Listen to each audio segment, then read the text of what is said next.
Bismillahirrahmanirrahim. Allahumma sholli wa sallim ala sayyidina maulana Muhammadin wa ala alihi wa sahbihi asma'in amma ba'du. Sedanten keluarga besar Peloso ingkang sangat kula hormati. Utamanipun Kiai Haji Zainuddin Jazuli, Kiai Haji Nurul Huda, Kiai Haji Fuad Ningbat. Niki wonten Gus-gus, wonten Gus Thaif, Gus Fahim, Gus Makmun, wonten Mbah Kawula Gus Kausar. Ini yang saya agak kecewa itu moderatornya itu berusaha guyon karena takut tak suruh baca Fathul Wahhab. Jadi guyon itu ada dua, guyon yang memang sudah selesai seriusnya. Saya pernah diceritain Mbah Mun, kata Mbah Mun, Kiai maca kitab guyon dikritik. Maca kitab kok guyon, terus kata Mbah Mun membela diri. Mergo macane wis iso, mulane iso guyon. Nek ra iso wis runtusen sik. Anda baca kitab ndak bisa, itu bisa guyon apa ndak? Ndak bisa, roh kitab wis meriang. Jadi orang guyon itu bukti alim. Tapi ada juga guyon yang menghindari ngomong serius kayak moderator itu.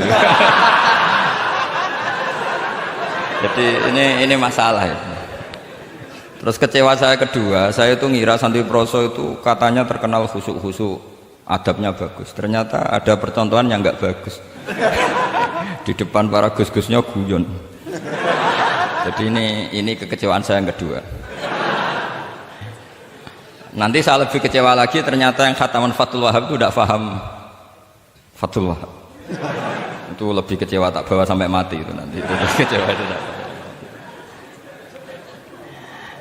Nah begini sebagaimana makalah yang saya bikin, karena tadi moderator sudah guyon, saya berusaha ngendikan serius. Karena memang fikih itu harus dikaji secara serius, meskipun dengan pikiran yang ceria, yang riang. Saya itu di Jogja itu lama sekali dan tetap sebagai rujukan.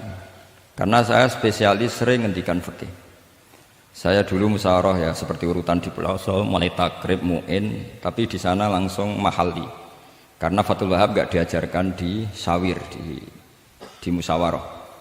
Tapi saya pernah ngaji Mbah Mun Fathul Wahhab.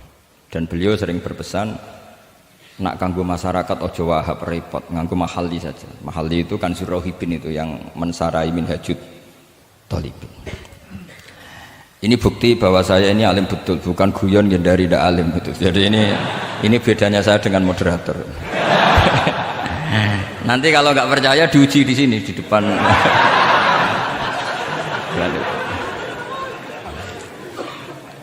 Saya ngaku alim itu bukan karena sombong, tapi keharusan. Karena begini ya, kalau kamu punya istri mau melahirkan, itu mesti nyari tulisan bidan. Barokahnya tulisan itu kamu tahu siapa bidan. Kalau kamu gigi sakit pasti cari tulisan dokter gigi. Sekarang kriminal kita adalah yang tahu Wahhab tidak menulis ahli Fathul Wahhab, ahli Fathul Qorib. Sehingga masyarakat itu susah nyari konsultan ahli fikih. Karena santri Peloso tidak menulis di rumahnya ahli Fathul Wahhab, ahli Fathul Qorib. Loh itu penting supaya orang tahu. Setidaknya kenapa nyuwun sewu banyak, kalau saya boleh agak merovokasi, dan itu bagus, provokasi itu bagus kadang, tapi untuk kebaikan. Kenapa orang-orang lain itu menjadi rujukan? Karena mereka memaklumatkan diri, dengar gelar RC, MA, terus ahli fikih. Tapi kita yang ngaji Wahhab, khatam, musyawarah khatam, nggak nulis di rumahnya ahli Fathul Wahhab. Setidaknya Anda nulis konsultan kalau ingin mondok ke Peloso, sehingga orang daerah kamu kalau mau mondok ke Peloso konsultasi ke kamu. Tapi kita terlalu adab. Padahal awalun nubuwah itu dimulai dari at-tahaddi. At-tahaddi memaklumatkan diri kalau beliau adalah seorang nabi. Jadi kalau kamu boyong harus memaklumatkan diri, saya tidak bakul-bakul, saya ahli Fathul Wahhab. Lah ini khataman Fathul Wahhab cerita baku. Wa itu innalillahi wa inna ilaihi raji'un. Ini harus gimana mau? Ya Anda harus tersiksa dengan keterwakilan oleh ini.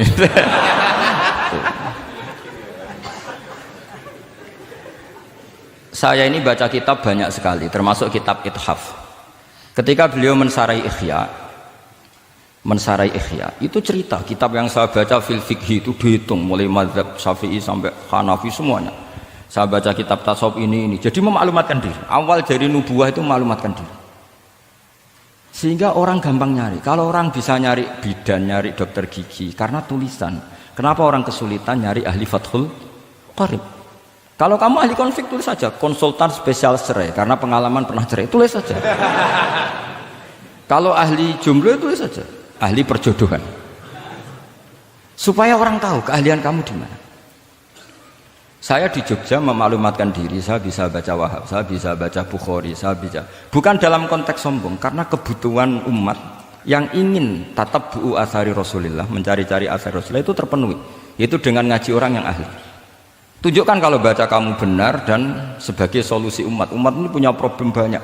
Dan kamu mengajar dengan manhaj yang jadi solusi, yang jadi solutif, yang bisa jadi jalan keluar. Tapi kita enggak. Santri itu banyak keluar dari pondok, tapi karena miskin, sudah dari mbahnya bapaknya memang sudah miskin ya. Terus atas nama humul, atas nama ikhlas, terus sering menyembunyikan diri. Menyembunyikan diri, pura-pura ada alim, memang sebetulnya ada alim juga kadang itu. Akhirnya terus orang sampai nggak tahu kalau itu alumni pondok.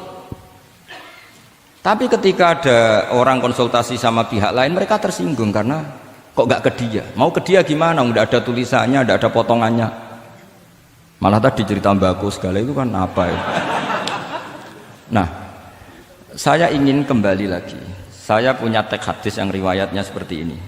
Meskipun hadis itu misalnya dhaif, banyak aditnya, banyak penguatnya. Idza zuharatil bid'ah wal fitan. Sebagian ada tambahan wasubba ashabi. Fal yudhiril alim ilmahu. Orang alim harus menampakkan kealimannya. Wa illa fa alaihi la'natullahi wal malaikati wan nasi ajmain. Justru kalau tidak memperlihatkan kealimannya dia kena laknat. Artinya yang sopan-sopan tidak memperlihatkan kefatul wahabannya, maka malah melihatkan kembakuannya. Itu jatahnya fa alaihi la'natullahi wal malaikati wan nasi ajmain. Ya setuju ya? Oke. Pasti kenalan.